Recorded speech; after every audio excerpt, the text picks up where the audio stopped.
Will, you talked this week about wanting to change a little bit of the schedule for this team to be able to prepare for noon games. What all did that entail, and how much do you feel like it paid off today? Well, really cut back on some of the practice. I mean, Thursday, first off, I didn't do morning vitamins. And then yesterday, we were literally, from the minute we sat down to watch film till the minute we got off the court, it was an hour and 2 minutes.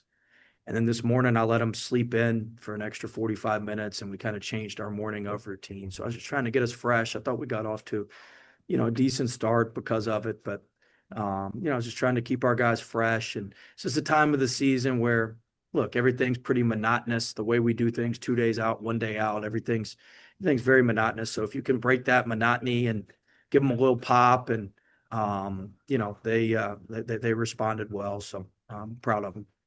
You also mentioned that you were frustrated with the way that your team played offensively the last time that you guys played against Wake Forest. I mean, first of all, how did you assess your offense in this game, and then how much have you seen the offense grow in this last month since that last performance? I thought, look, we turned the ball over 15 times against them the first time. We turned it over 8 today. I thought Trey, three assists, no turnovers. Q, 10 assists, 1 turnover. Thought those guys were tremendous. It takes a second. We had 3 turnovers before the first media, just adjusting to their hand angles and some of our passing and some of our hook passing. And so our guys did a good job adjusting, and I felt like we were a lot cleaner with our passing today. Thank you. Noah Teague. Will, they say it's, very difficult to beat a team twice, yet you did it on the road by even more points. Could you speak on kind of the improvements that you guys made from the first game against Wake to today's game? Well, I mean, we weren't very good in the first game against Wake. We were very fortunate to win. They missed a lot of open shots. Our offense was pretty poor.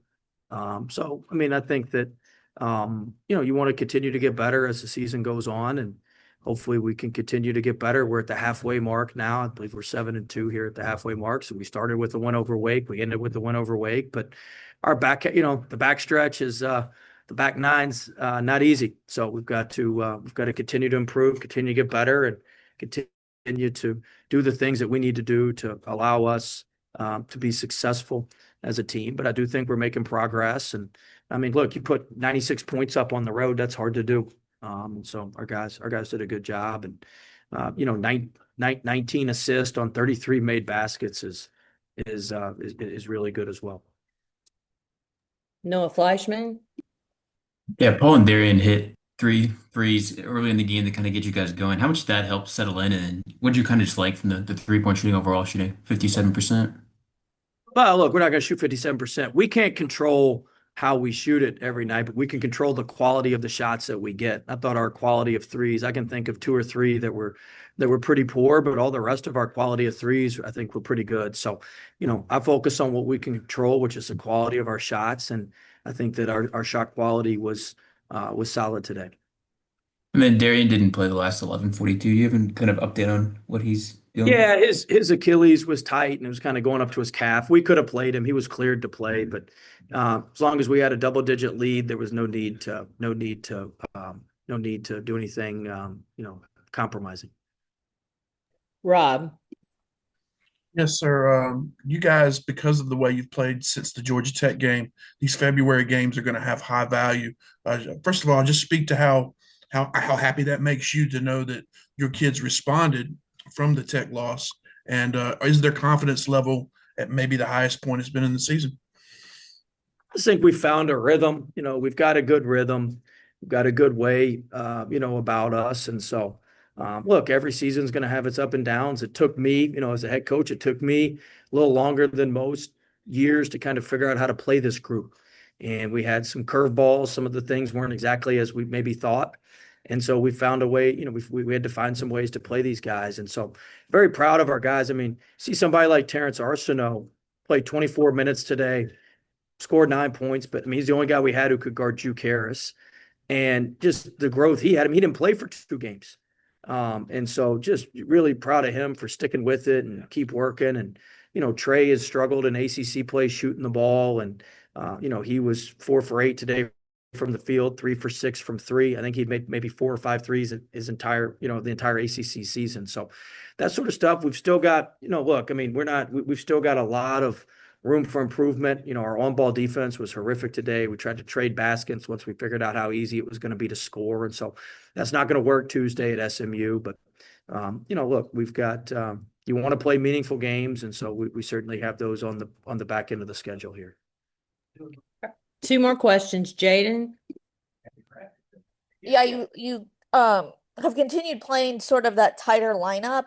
What did you like from the guys that did see the floor, and maybe what went into the decision to not play some of the other guys on the bench?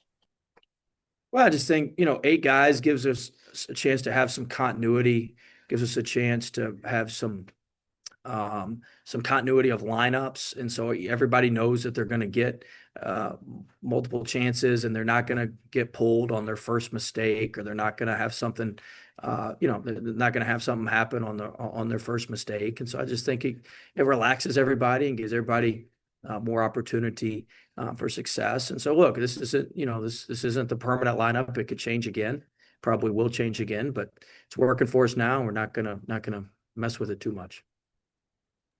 All right, JC, last one. What was it? Anything about Wake Forest's defense? You guys went 5 of 8 on corner 3-pointers. And then was there a strategy about trying to shut down the non-juke scorers? That's a very nice question, JC, saying we were trying to shut down the non-juke scorers. I mean, we couldn't stop juke. I'd like to tell you there was some wonderful strategy behind shutting down all the rest of them, but that was just because he shot 25 balls, which he should have. I mean, he played great. But look, there were some things with some matchups in the corners that we had looked at on film and felt like, we usually have Darian kind of roaming up top. We put him in the corner. We put our shooters in the corner. So there were a few matchup things there. So before I get off, I know none of you guys were here today, but our fans were incredible. We had more people here than Wake. We had the Wolfpack chant going. So I want to, the weather here is not great. We'll make it back to Raleigh, I hope. But I want to thank all our fans who came today. I mean, they were absolutely awesome. Made it much more of a neutral environment than a road environment. So we're very, very appreciative of all of them for coming out in the weather. And they were a rowdy group, and hopefully they had a good time. And so very appreciative of their support today. Thanks, Coach. Safe travels. Thanks, guys.